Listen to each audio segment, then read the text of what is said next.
Hello, and welcome to the Bill Obbocast. Presented by me, Patrick Stratford. Brought to you in association with GeorgeFairbrother.com,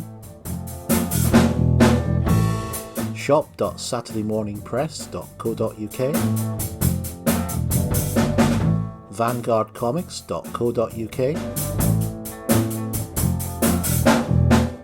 gibconsultancy.co.uk, and mcr-sco.com. Today on the Bill Obbocast, I am joined by our long-standing patron pal, Mr. Ben Adams, in the first of a two-part discussion on all things the Bill and the Federation Rep.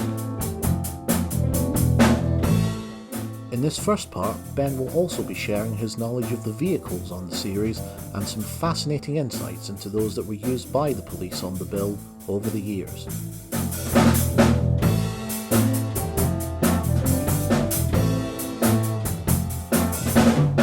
Ben Adams, welcome to the Bill Obbocast. Well, thank you for inviting me, Patrick. It's a great honour and privilege to be here.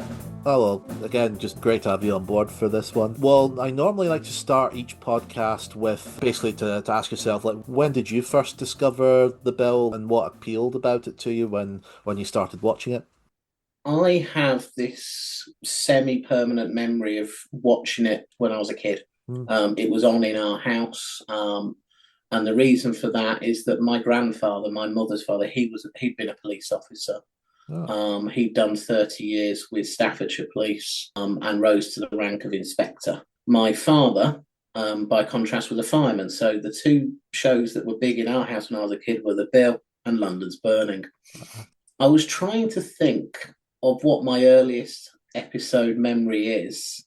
And I think I've kind of spoilt it because obviously I've gone back and rewatched things over the years. So I can't pinpoint it as well as Oliver can, but I can pinpoint it to the mid-90s. I have recollections of episodes with the likes of Cato in, which means I must have been watching it in that time frame. Well, I would have been 10 or 11 at the time.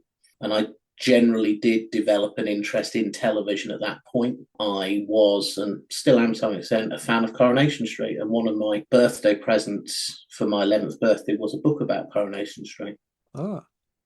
So my earliest memory stems from that. But the Bill, I think, was always there. It was on in our house. It was a good, solid programme.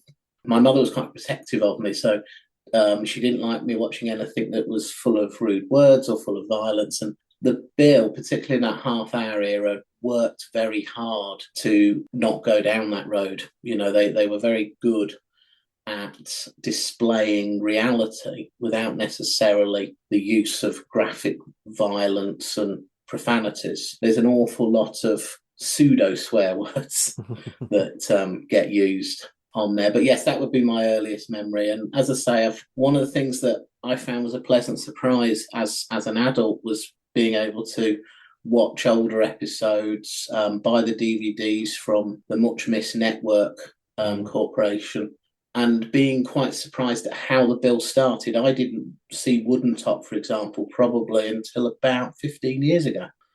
And then enjoying the early episodes, you know, the 1 hour episodes. And they're a different style in a lot of ways to what followed. But I really like them. And a lot of people who are older than me talk about a play for today and the afternoon play and things that used to be on in the 70s and 80s. And Wooden Top and those early one-hours, they're very much in that style. And obviously, as I've got older, I've been able to watch more classic episodes, buy DVDs, and I've thoroughly enjoyed, or catching up, for want of a better phrase. But I'm generally a fan of good quality drama from that era. So I like The Bill, I like London's Burning. I've been trying to watch some of the old Taggarts recently as well.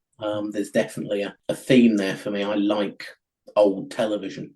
Yeah, I think we're all definitely of that. And it's funny when you mentioned Coronation Street there, because I think I was about the same age as you when I started getting into the history of it and getting I think it was like 40 Years book and discovering all these characters and older episodes. So I think I have that 40-year book somewhere. in a box. You can unlock the Bill Obbocast, a new monthly spin-off series, on patreon.com/The Bill Podcast.